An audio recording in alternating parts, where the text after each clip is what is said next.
Okay, in this video I want to just basically kind of do a little bit of a introductory video to epistemology and talk about knowledge and as to what that is and how that works and such.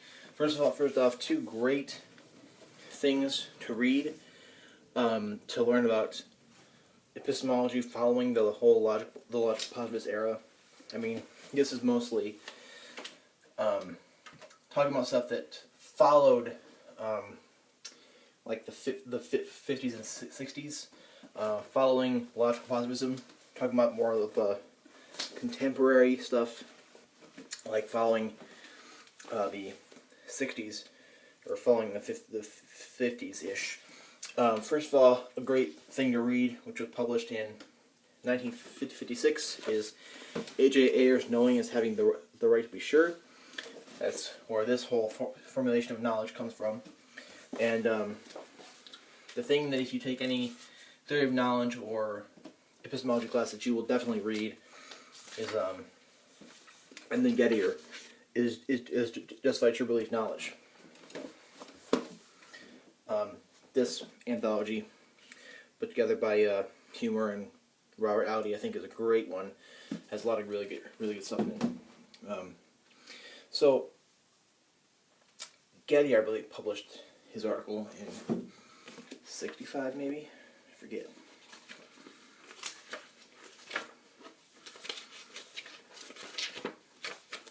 Doesn't matter. Okay. I know it was in the 1960s. Chisholm, Roderick Chisholm, had a book called Perception, which is where I believe this came from.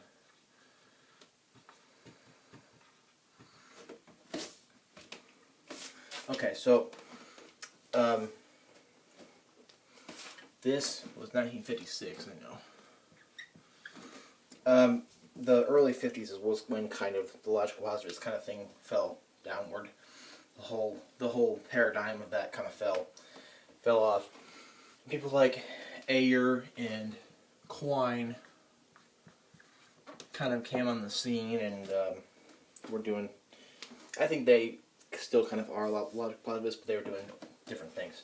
Okay, so in this video I just kind of want to talk about three formulations of knowledge that are given at the very beginning of the article by Gettier,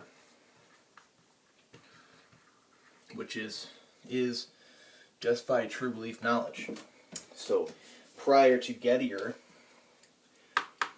prior to that, it was pretty much granted that if a belief is justified and it's true, then that must be knowledge. Knowledge basically has many definitions, but for current purposes, to know something is to have certainty in it. To know something is to believe it, and have it be indubitably so. And there's many other words that can describe this word. And if you read epistemology and philosophy of science, you will go through a lot of things like that. Another good one to read is an article by Peter Klein, Propositional Definition of Knowledge. Okay, on to these little formulations. Gettier gives these three, and then gives little cases, little examples, which kind of go against these. And these are all kind of the same, but they're different ways of saying the same thing. This is the basic one. S knows that P. IFF means if and only if.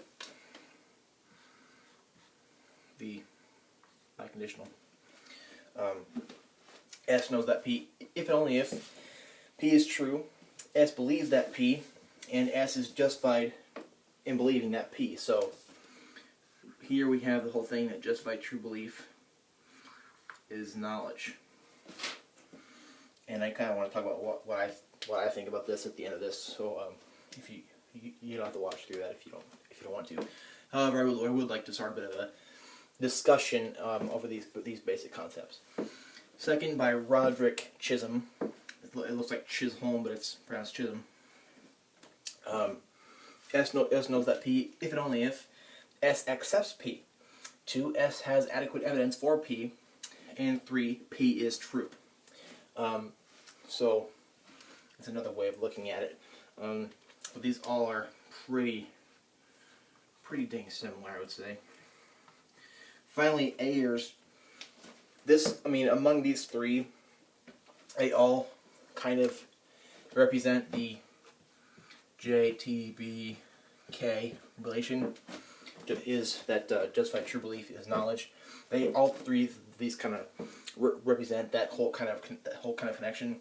But Ayer's, in his article, knowing is having the right to be sure.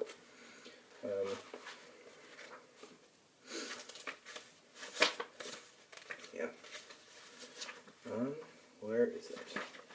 Knowing is having the right to be sure. In my opinion, this one is. I personally don't really agree with this whole thing, but among these, Ayer's is the best, I think. It's a pretty short article, so if you can get your hands on it, I think it's a good read. Knowing is having the right to be sure by Ayer. The basic formulation here is that S knows that P if and only if 1, P is true.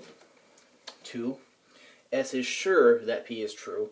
So we're basing this whole thing of surety. And 3, S has the right to be sure that P is true. And then we kind of introduce the whole idea of the right to be sure. And again, these all kind of link together. So this, I think, I do have a video about Gettier's article is justified true belief knowledge. However, I kind of wanted to go over this and talk about kind of like what theories of knowledge come to, and thus we kind of have theories like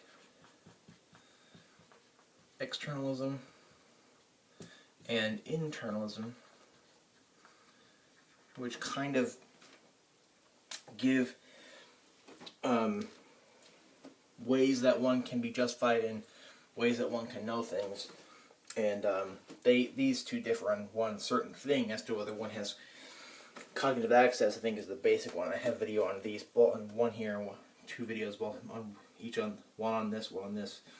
So I think externalism and internalism kind of result from this whole formulation of justified true belief being knowledge kind of crumbling as a result of Gettier's short little paper. A lot of what caused these two positions is theorists differing as to where knowledge comes from, as if we can have cognitive access or occurrent mental events which create our justification, and thus knowledge can be that way, and that thus they can have, through these two, they kind of move up towards what knowledge is. Others, on the other hand, possible skepticism, right? A skeptic probably would say that we can't ever have knowledge, and more even closely, that would probably make a skeptic is one that we can't have justification. Personally, I think that we don't have knowledge. I don't think that knowledge can be had. I think that we can be justified, and that's really it. I think we can be justified via our system of beliefs, as to whether we have basic beliefs in there or not. Personally, I think that all that we can have is this, and not this, and not this. I think that we can be justified. We can believe things and figure out as to whether we are violating some kind of epistemic duty or not. And that's really it. I don't think that we can't really match up our system of belief with some kind of reality, because I think that whether a belief is true, and as to whether we have knowledge, both relate as to how our beliefs match up with reality. The justification can be had without kind of trying to match up with this reality. But I think having some objective reality, it's hard to connect our beliefs with that. It's hard to connect the two, which is, why the logical positivists had so much trouble, and why by the 50s issue kind of died out, and thus we had remnants of people like Ayer and Quine kind of going and doing different things with it. So, if you think that I've messed something up, or you think I should have added something, or if you have a question, please comment below, because whenever you comment, I always get an email, and if you comment, I will respond as long as your comment is of some kind of useful purpose. And thank you for watching.